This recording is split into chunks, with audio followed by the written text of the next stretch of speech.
অনুমতি করলেন। তো ওমর ফারুক রাদিয়াল্লাহু তাআলা আনহু হুঁশ ফিরে পেলেন। হুঁশ ফিরে পাওয়ার পরে দিনের বেলা যখন হুঁশ আসলো ওনার, সবাই চারদিকে বসা যে হায় হায় আমাদের আমিরুল মুমিনিনের কি জানি কি হয়। হুঁশ ফিরার পরে ওনার মুখের প্রথম কথাটা ছিল আসাল্লান নাস, মানে আমার নেতৃত্বে যে ফজরের সালাতটা শুরু হয়েছিল এটা কি ঠিকঠাক শেষ হয়েছিল? সুবহানাল্লাহ পড়বেন না? আচ্ছা বলেন তো এই মুহূর্তে আমরা কি করতাম? ওনাকে যে স্টেবিং করছে, চিকিৎসক এসে দুধ দেয়, দুধ পেট দিয়ে বেরিয়ে যায়, নাবিজ দেয়, নাবিজ বের হয়ে যায়, মানে উনি ইন্তেকাল করবেন এটা বোঝাই যাচ্ছে। এমন কঠিন পরিস্থিতিতে আমরা যদি হসপিটালে হুঁশ ফিরে পেতাম আমরা কি বলতাম বলেন দেখি, কে কি বলতেন? কে মারছে, আমারে বাঁচানো যায় কিনা, মাউন্ট এলিজাবেথে নিয়ে চলো, সিঙ্গাপুরে অথবা বামরুন গ্রেডে নিয়ে চলো, আমেরিকাতে নিয়ে চলো, অথবা আমার তো ওখানে ব্যাংক ব্যালেন্স আছে, আমি তো মরে যাবো, আমার ছেলেগুলার কি হবে, হ্যাঁ আমার মেয়েগুলার কে দেখবে, এগুলো ছিল আমাদের কনসার্ন। তো ওমর ফারুক জানতেছেন যে উনি পৃথিবী থেকে বিদায় নিচ্ছেন, একটু হুঁশ ফিরে পাইছেন। হুঁশ ফিরে পাওয়ার পরে প্রথম কথাটা ছিল আসল্লান নাস, লোকেরা কি নামাজ পড়েছিল? আল্লাহু আকবার। তাহলে এটা কত গুরুত্বপূর্ণ ইবাদত, কিভাবে এই সালাতকে সাহাবারা অফার করতেন। তো খুশু খুদুর সাথে যদি আমরা সালাত অফার করতে চাই আমাদেরকে জামাতে পড়তে হবে। একাকি পড়লে দেখবেন মনে দিকে যায়, ওদিকে যায়, কয় রাকাত পড়ছি ভুলে যাই, এরকম হয় না? একাকি পড়তে গেলে এটা করা যাবে না, জামাতে পড়তে হবে। সালাতে কি কি বলতেছেন এগুলোর অর্থ বুঝে যদি সালাত অফার করেন তাইলে আপনার সালাতে মনোযোগ থাকবে। সুবহানা রাব্বিয়াল আ'লা, সুবহানা রাব্বিয়াল আযীম এর অর্থ কি? সূরা ফাতিহা যে প্রতিদিন পড়ি, কি সুন্দর প্রার্থনা সূচক বাক্য, এর অর্থ কি? আল্লাহ সকল প্রশংসা তোমার, আল্লাহ তুমি দয়াময় মেহেরবান, আল্লাহ তুমি বিচার দিবসের মালিক, যেদিন তোমার আরশের ছায়া ছাড়া কোনো ছায়া থাকবে না। নবীদের যে পথে চালিয়েছে ওই পথে আমাদেরকে চালাও, যারা ভ্রান্ত হয়েছে, যারা তোমার ক্রোধের শিকার হয়েছে ওই পথে আমাদেরকে চালিও না। কি চমৎকার চমৎকার কথা মালা দিয়ে আমরা এই দোয়াগুলো পড়ি। আমরা অর্থ বুঝি না বলে আমাদের হৃদয়ে টাচ করে না, ঠিক কিনা? দেখবেন আরব শায়েকরা যখন কিয়ামুল লাইল করে, তারাবির সালাত পড়া, অনেক অনেক আয়াতে ওরা ডুকরে ডুকরে কেঁদে ওঠে আওয়াজ করে। কারণ কি? জাহান্নামের আয়াত, আযাবের আয়াত, পূর্ববর্তী উম্মত যে ধ্বংস হয়েছে, কিভাবে ওদেরকে বিকট আওয়াজ দিয়ে, গ্রাউন্ড সাউন্ড গ্রেনেড দিয়ে ধ্বংস করা হয়েছে, বন্যা দিয়ে ধ্বংস করা হয়েছে, কিভাবে এদেরকে বাতাস দিয়ে নাস্তানাবুদ করে দেওয়া হয়েছে, এগুলো যখন পড়ে ওনারা কাঁদে। আযাবের আয়াত আসলে কাঁদে, জান্নাতের আয়াত আসলে সাবলীল কণ্ঠে তেলাওয়াত চালিয়ে যায়। এর কারণ কি বলেন? অর্থ বুঝে। আমরা যেন সালাতে অর্থ বুঝে সালাত অফার করার চেষ্টা করি। পাশাপাশি সালাতের সুন্নাহগুলো যেন আমরা পড়ি, সালাতের যে সুন্নাহ আছে সুনানুস সালাহ এগুলো যেন আমরা পড়ি, মনোযোগ আরো বাড়বে। সানাগুলো পড়বেন, ফাতিহা শেষে আওয়াজ করে আমিন বলবেন অথবা ফিসফিসি কণ্ঠে আমিন বলবেন।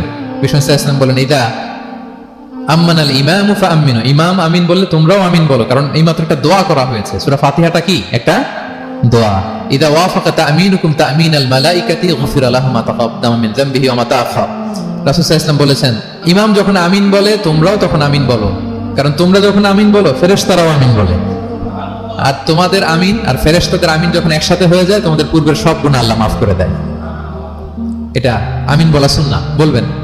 নামাজ বাঁধার পরে সুন্নাত নামাজে, নফল নামাজে সানাগুলো পড়বেন, কত চমৎকার অর্থবোধক সানা আছে। আমরা তো শুধু সুবহানাকাল্লাহুম্মা বিহামদিকা ওয়া তাবারাকা ইসমুকা ওয়া তাআলা জাদ্দুকা শুধু এটাই পড়ি। রাসূল সাল্লাল্লাহু আলাইহি ওয়াসাল্লাম তাকবীরে তাহরিমে বাঁধার পরে অনেক চমৎকার চমৎকার দোয়া পড়তেন। ইন্না সলাতি ওয়া নুসুকি ওয়া মাহইয়ায়া ওয়া মামাতি লিল্লাহি রাব্বিল আলামিন। আমার সালাত, আমার ইবাদত, আমার জীবন মরণ সবটাই কার জন্য? এই দোয়াটা পড়তেন শুরুতেই। তারপর পড়তেন ওয়াজ্জাহতু ওয়াজহিয়া লিল্লাযী ফাতারাস সামাওয়াতি ওয়াল আরদা হানিফা ওয়া মা আনা মিনাল মুশরিকিন। আমার সবকিছুকে আমি এক সত্তার দিকে ফেরালাম একনিষ্ঠ হয়ে, আর আমি মুশরিক নই, আমি আল্লাহর দিকে একনিষ্ঠ হলাম। এই দোয়াগুলো পড়তেন। আল্লাহুম্মা বাঈদ বাইনি ওয়া বাইনা খাতায়ায়া কামা বাআদতা বাইনাল মাশরিকি ওয়াল মাগরিব। আল্লাহুম্মা নাক্কিনি মিন খাতায়ায়া কামা ইউনাক্কা আস-সাওবুল আবিয়াদু মিনাদ দানাস। আল্লাহুম্মা আগসিল খাতায়ায়া বিল মাই ওয়াস সালজি ওয়াল বারাদ। এগুলো সানা, এগুলো যে সানা আমরা জানি না। সানা মানে হচ্ছে প্রশংসা সূচক কথা।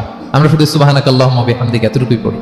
রাসূল সাল্লাল্লাহু আলাইহি ওয়াসাল্লাম বলতেন, আল্লাহ আমার আর আমার গুনার মাঝে এতটুকু দূরত্ব করে দাও, পূর্ব থেকে পশ্চিম যত দূর, আমার আর আমার গুনার বোঝার মাঝে এতটুকু দূরত্ব তুমি করে দাও। সাদা কাপড় যেমনি ধুয়ে ফকফকা করা হয়, আল্লাহ আমাকে তুমি গুনামুক্ত করে এরকম ফকফকা সাদা বানিয়ে দাও, শুভ্র বানিয়ে দাও।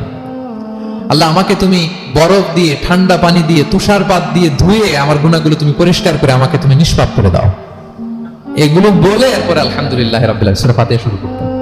সালাম ফিরানোর আগে বিষ্ণু সাল্লাল্লাহু আলাইহি ওয়াসাল্লাম দোয়া মাসুর পড়তেন, কত চমৎকার মাসুর দোয়া আছে।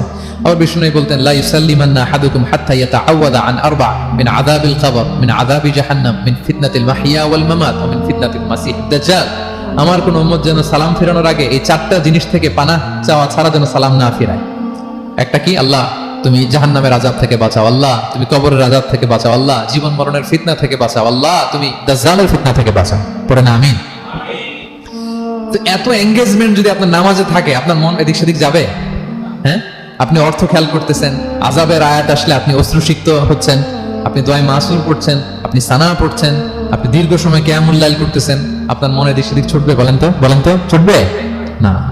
এই টিপস গুলো বিষ্ণু সাল্লাল্লাহু আলাইহি ওয়াসাল্লাম শিখিয়েছেন। এগুলো যদি আমরা পালন করি তাহলে আল্লাযীনা হুম ফি সালাতিহিম খাশিউন, বিনম্র চিত্তে সালাত আদায়কারী হিসেবে আমরা আল্লাহর কাছে পরিগণিত হব। তাহলে প্রথম নাম্বার শর্তটা বুঝতে পারছেন কিভাবে সালাত আদায় করতে হবে? হ্যাঁ বলেন তো একজন, কি করতে হবে, কিভাবে সালাত?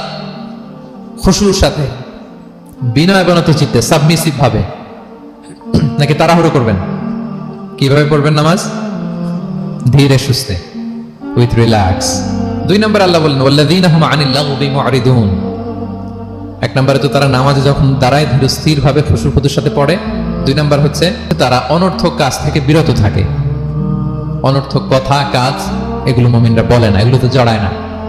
মিনিংলেস কোন কাজের সাথে বিশ্বাসীদের কোনো সম্পর্ক, অর্থবোধক কাজ, ভালো কাজ, কল্যাণমূলক কাজ, সামাজিক কাজ, মানবতার কল্যাণে যে কাজগুলো আছে এগুলোর সাথে তারা জড়ায়। বিষ্ণু ইসলাম বলেছেন মিন হুসনি ইসলামিল মারই তারকুহু মা লা ইয়ানি। ব্যক্তির ইসলামের সৌন্দর্য হচ্ছে যে ব্যক্তি এমন কোনো কাজ করবে না যেটার কোনো মিনিং নাই, মিনিংলেস কাজ থেকে সে বেঁচে থাকবে। মুহাদ্দিসিনে ইকরাম এই হাদিসটাকে বলে রুবউদ্দিন, মানে দিন ইসলামকে যদি 4 ভাগ করেন, এই 4 ভাগের 1 ভাগের কথা এই হাদিসের মধ্যে চলে আসছে। সেটা কি, যে বিশ্বাসীরা কোনো অনর্থক কাজে জড়ায় না নিজেদেরকে। অনর্থক কাজ, কথাবার্তা, অপ্রয়োজনীয় আড্ডা, অপ্রয়োজনীয় খুশগল্প, অন্যকে নিয়ে সমালোচনা, অন্যের গীবত, শেকায়াত, ওর এই সমস্যা, চায়ের আড্ডাতে আমরা এরকম সমালোচনার ঝড় তুলি, ঠিক কিনা বলেন? ঠিক কিনা? এটা করা যাবে না। আপনি জান্নাতেরও ওয়ারিস হবেন, আবার চা মুখে নিয়ে আপনি শেকায়াত করবেন, গীবত করবেন, দুইটা একসাথে যাবে না। তাহলে বিশ্বাসীরা কোনো অনর্থক কাজে জড়ায় না, মিনিংলেস কাজে জড়ায় না, তারা ভালো কাজে, কল্যাণের কাজে জড়ায়। মিনিংলেস কোনো কথাও বলে না, কারণ তারা জানে মা ইয়ালফিযু মিন কাউলিন ইল্লা লাদাইহি রাকীবুন আতীদ। আমরা যা বলি, মুখ নিঃসৃত যা বের হয়, এটাকে লিখে রাখার জন্য একদল ফেরেশতা আছে, রাকীব পর্যবেক্ষণকারী, আতীদ একেবারে প্রহরীর মতো আছে। বললেই টুকে নেয় সব। সূরা ইয়াসিন আল্লাহ বলেন ওয়া কুল্লা শাইইন আহসাইনাহু ফি ইমামিন মুবিন।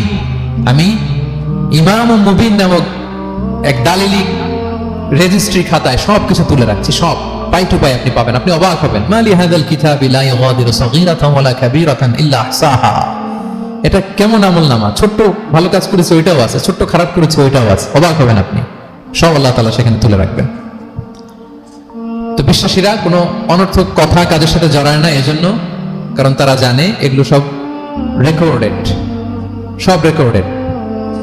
আপনার কোনো কাজ যদি রেকর্ড করা হয় এবং বলা হয় যে এটা গণমানুষের কাছে উপস্থাপন করা হবে, আপনি কি করবেন তখন বলেন তো? খুব সতর্ক হয়ে চলবেন, সতর্ক হয়ে বলবেন। হ্যাঁ, এই যে আমরা যে এই ক্যামেরা থাকলে যেভাবে কথা বলি, সবসময় কি এইভাবে বলি না? আমরা যখন নিজেদের ঘরোয়া আড্ডায় বসে আমরা কত কথা বলে ফেলি, ইনফরমাল অনেক কথা বলি, যেগুলো ক্যামেরা থাকলে বলি না, কারণ এটা ফরমাল, এটা কোটি মানুষের কাছে যাবে, সবাই শুনবে, সবাই জানবে, এজন্য আমরা সাবধান হয়ে কথা বলি। কি বলেন? তো এই যে এই ক্যামেরা কিন্তু অদৃশ্য ক্যামেরা চারদিকে আমাদের, ইমাম মুবিন নামক অদৃশ্য ক্যামেরা দিয়ে সব রেকর্ড করা হচ্ছে। রেকর্ড করে দিচ্ছেন কে? পাই টু পাই হিসাব চাওয়া হবে। আল্লাহর সুপ্রিম কোর্টের কাঠগড়ায় সব হিসাব চাইবেন আল্লাহ তাআলা, আপনি যে দেখবেন।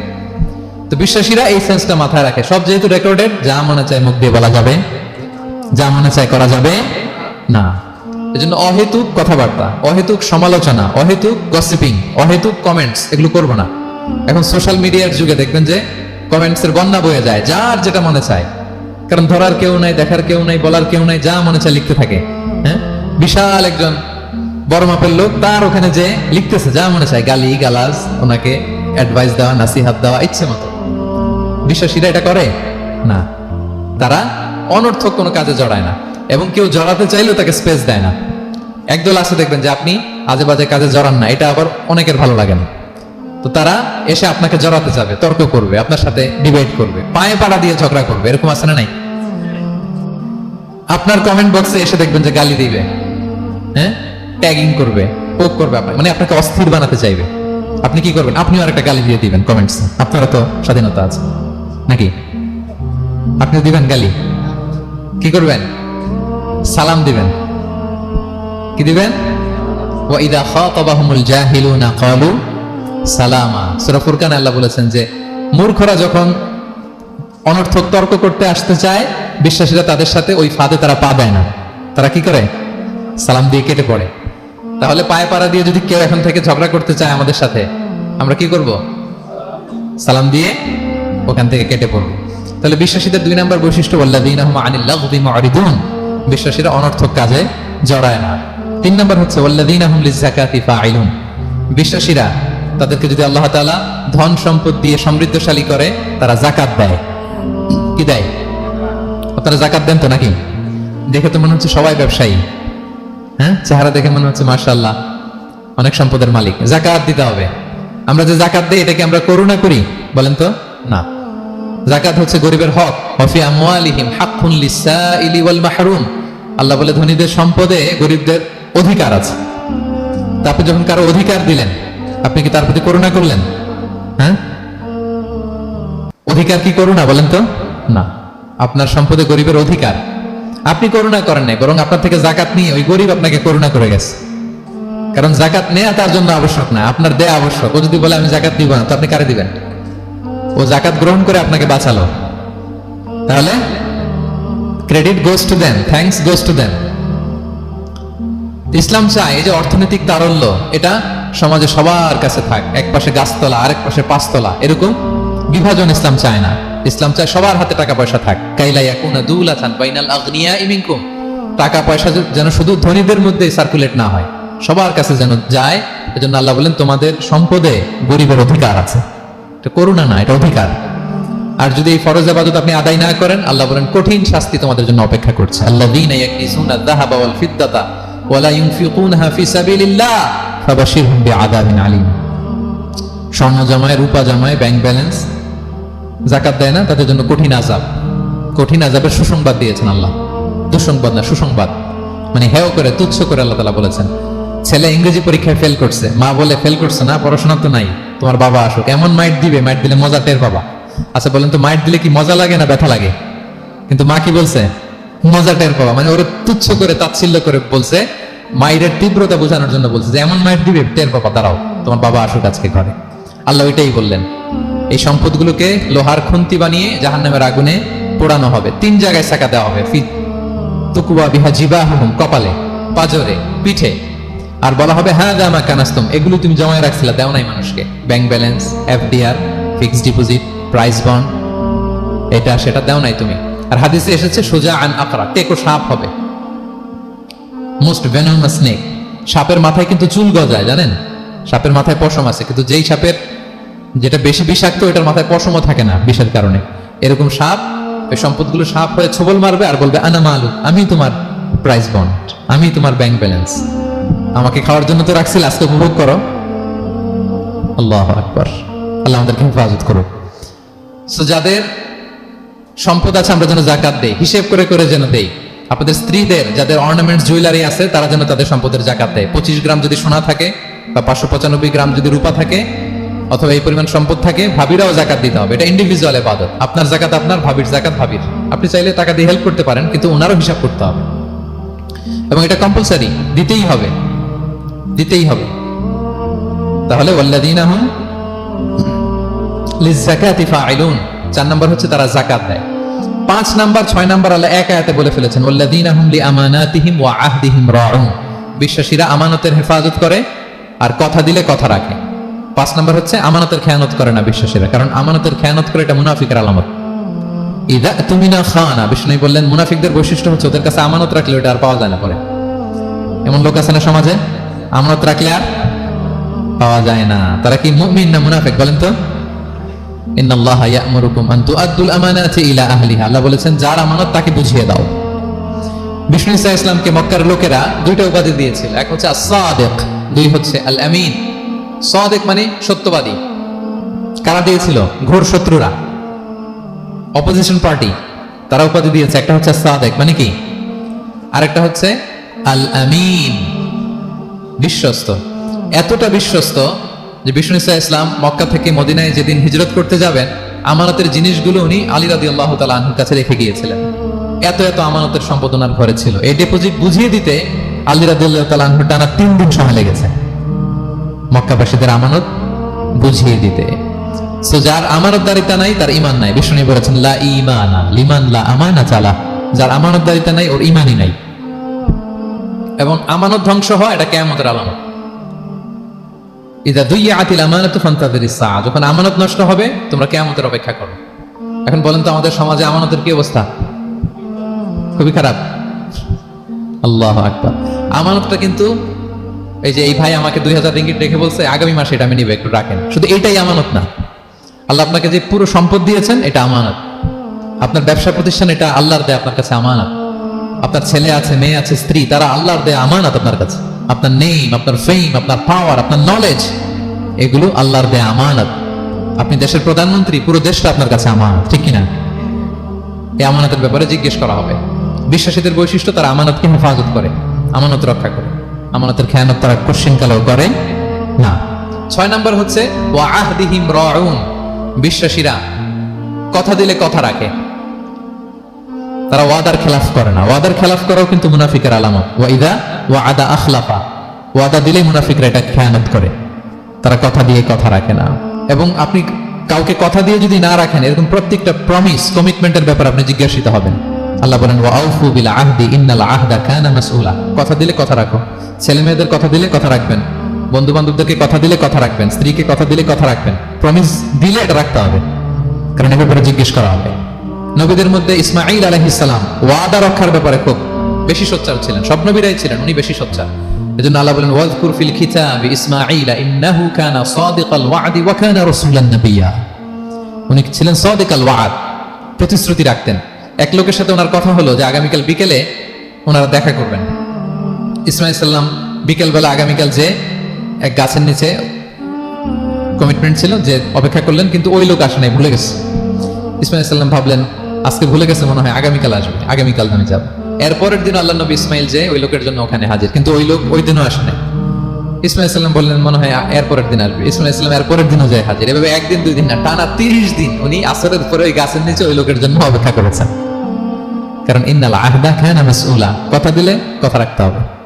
দেখেন আমরা কথা দিয়ে কথা রাখি তো নাকি? রাখেন রাখেন, সবাই বলে না, এই চেষ্টা করতে হবে, রাইট? কথা দিলে আমরা যেন কথা রাখি। সব শেষে 7 নম্বর আল্লাহ বললেন ওয়াল্লাযীনা হুম আলা সালাওয়াতিহিম ইউহাফিজুন, বিশ্বাসীরা তাদের সালাত হেফাজত করে। একটু খেয়াল করে দেখেন, 7টা গুণের প্রথমটাও কি নিয়ে? সালাত নিয়ে, আবার শেষটাও। তার মানে কি বোঝা গেল? এটা বেশি গুরুত্বপূর্ণ না কম গুরুত্বপূর্ণ?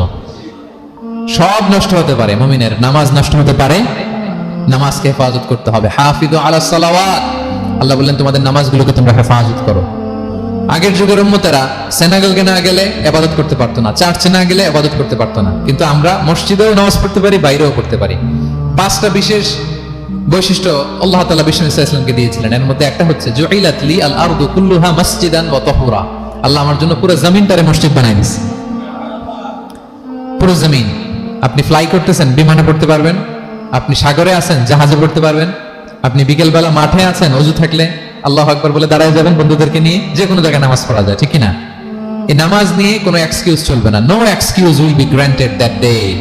দাঁড়িয়ে পড়তে পারেন না, বসে পড়তে হবে। বসে পারেন না তো শুয়ে পড়তে হবে। শুয়ে পারেন না তো ইশারায় পড়তে হবে। ওযুর জন্য পানি নাই তো তায়াম্মুম করে পড়তে হবে, ঠিক কি না? হাফিজু আলাস সালাওয়াত, সালাতের ব্যাপারে সচেষ্ট হও, কারণ এটা প্রথম হিসেব চাইবেন আল্লাহ। আল্লাহ বলেন আউয়ালু মা ইউহাসাবু বিহিল আবদু ইয়াউমাল কিয়ামাতি আস-সালাহ, কিয়ামতের সর্বপ্রথম হিসেব হবে নামাজের। আওয়াজ করে বলেন কিসের? ফাইন সলুহাত সলুহা সাইরু আমালি, নামাজের হিসেব যদি সহজ হয় সব সহজ, আর নামাজের হিসেব যদি গন্ডগোল হয় পুরো আমল নামায় গন্ডগোল লেগে যাবে। প্রিয় ভাইরা, তাই আমরা যেন সালাতের ব্যাপারে যত্নবান হই, আমরা যেন খুশু খুজুর সাথে সালাত পড়ি, আমরা যেন অনর্থক কথাবার্তা কাজ থেকে যেন বেঁচে থাকি। আল্লাহ যাদেরকে আমাদেরকে সম্পদ দান করেছেন, আমরা যেন ফরজ যাকাতটুকু আদায় করি, আমরা যেন আমানতের ব্যাপারে সাবধান হই, সচেতন হই, আমানতকে যেন রক্ষা করি, আমরা যেন কথা দিলে কথা রাখি, এবং যে কোনো মূল্যে আমরা যেন সালাতকে হেফাজত করি। আমাদের সব মিস হতে পারে। কাজকে আমরা বলবো যে নামাজ আছে, নামাজকে বলা যাবে না আমার কাজ আছে, ঠিক কিনা বলেন? আওয়াজ করে বলেন ঠিক কিনা? কাজকে কি বলবো আমরা? নাকি নামাজকে বলবেন আমার একটু কাজ আছে? না, আমরা যেন সালাতের ব্যাপারে যত্নশীল হই, সচেতন হই। এই যে 7টা গুণের কথা বললাম, যারা এটার উপর আমল করবে, যারা এটা নিজের মধ্যে ধারণ করবে, আল্লাহ বলেন উলাইকা হুমুল ওয়ারিসুন, এরা ওয়ারিস।